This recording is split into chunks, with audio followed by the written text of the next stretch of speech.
Halagayas, kami persembahan Prius dari Kelompok 5. O Kalangsung Sajaya. Jangan lupa disimak. Bismillahirrahmanirrahim. Assalamualaikum warahmatullahi wabarakatuh. Kita dari kelompok 5 akan menjelaskan biografi tentang Al-Ghazali. Kita akan mengangkat judul yakni dengan judul Urgensi Pendidikan Akhlak menurut perspektif Imam Al-Ghazali. Di sini saya sendiri, Devaris Fitriana, sebagai moderator, dan presentator pertama yakni Mas Hamid, kemudian dilanjut presentator kedua yakni Mbak Husnai. Assalamualaikum warahmatullahi wabarakatuh. Pada kesempatan pagi hari ini saya akan menerangkan tentang biografi beliau Imam Al-Ghazali. Imam Al-Ghazali merupakan seorang pemikir Islam, teolog, filosof, dan sufi termasyhur. Beliau mempunyai nama lengkap yaitu Abu Hamid bin Muhammad bin Ahmad Al-Ghazali, yang lebih terkenal disebut Al-Ghazali. Beliau lahir di kota kecil yang terletak di dekat Tus, Provinsi Kusaran, Republik Islam Irak pada tahun 450 Hijriah atau 1058 Masehi.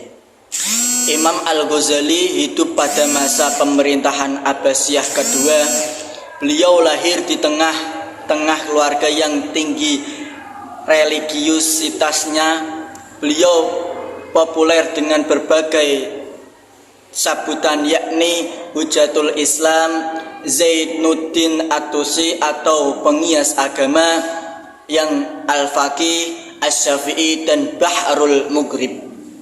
Beliau juga dijuluki The Printer, yang berarti pemental, karena ayahnya Muhammad adalah seorang penenun Titus. Di luar kesibukannya, ayah Imam Al-Ghazali senantiasa menghadiri majelis-majelis pengajian yang diselenggarakan para ulama. Sehingga apabila beliau mendengarkan nasihat para ulama, terkadang beliau menangis dan reda hati seraya berharap agar dikaruniai seorang anak seperti para ulama tersebut. Dan Imam Al-Ghazali meninggal dunia di kampung halamannya yaitu di Tus pada hari Senin 14 Jumadil Akhir tahun 505 Hijriah atau 19 Desember 1111 Masehi pada usia 55 tahun dan dimakamkan di Taburan, wilayah Tus. Dan Imam Al-Ghazali menempuh pendidikan yang terbagi menjadi 4 fase. Yang pertama fase Tus, yang kedua fase Jurjan, yang ketiga fase Senapur, dan yang keempat adalah fase Baghdad. Yang pertama fase Tus. Sebelum ayahnya meninggal, Imam Al-Ghazali dan saudaranya dititipkan kepada sahabat karib ayahnya yang bernama Ahmad bin Muhammad Al-Rizakani. Beliau merupakan seorang sufi besar pada zamannya. Di sana Imam Al-Ghazali dan saudaranya belajar fikih, riwayat para wali, dan kehidupan spiritual mereka, menghafalkan syair-syair mahabbah kepada Allah dan tafsir Al-Quran dan Sunnah. Yang kedua adalah fase Jurjan, yang dimana beliau memperdalam ilmu fikih pada Imam Abu Nas al-Ismailiyah. Yang ketiga fase Sapur. Di sini beliau memperdalam ilmu tasawuf, teologi, hukum, dan filsafat kepada Yusuf An-Nasraj. Tempat pendidikan inilah yang paling berjasa dalam mengembangkan bakat dan kecerdasan. Dan yang keempat adalah fase Baghdad, yang dimana beliau ditunjuk oleh Nizam Al-Muluk sebagai rektor Universitas Nizamiyah Kemudian beliau membuat majelis-majelis untuk diskusi para ulama. Hal inilah yang menjadikan Imam Al-Ghazali karirnya menanjak. Dan beliau menciptakan banyak kitab-kitab yang salah satunya terkenal pada masa sekarang ini adalah kitab Ihya Ulumuddin.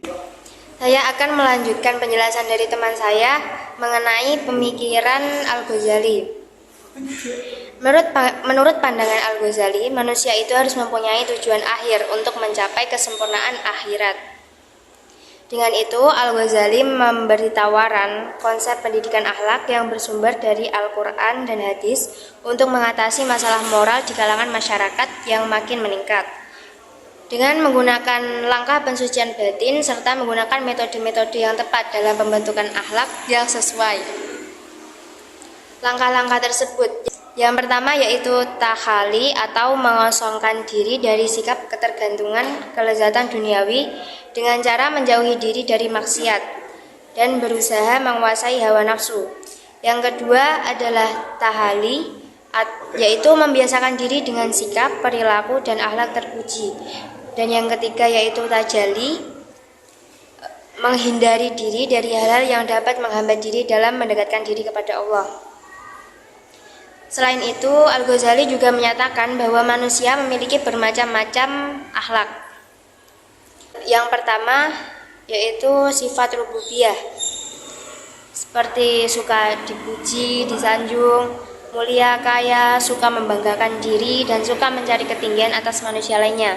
Yang kedua sifat syaitoniyah, yaitu seperti sifat dengki, dolim, daya tipu, menyuruh perbuatan mungkar, dan lain-lain. Kemudian sifat kebinatangan, yaitu seperti sifat rakus memenuhi perut dan kemaluannya yang akan menimbulkan seperti perbuatan zina, lewat homoseksual, mencuri, makan harta anak yatim, dan selalu memikirkan duniawi untuk memenuhi hawa nafsunya.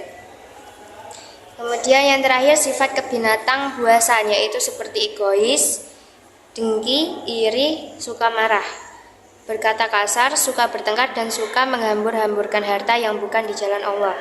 Selanjutnya kita akan membahas konsep pemikiran pendidikan akhlak Al-Ghazali pada masa sekarang.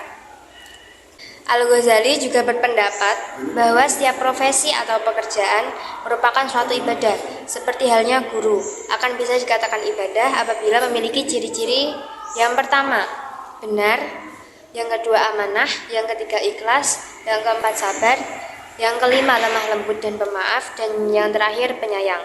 Cukup sekian penjelasan kami tentang urgensi pendidikan akhlak menurut perspektif Imam Al-Ghazali. Apabila banyak kesalahan dari kelompok kami mohon maaf. Wassalamualaikum warahmatullahi wabarakatuh.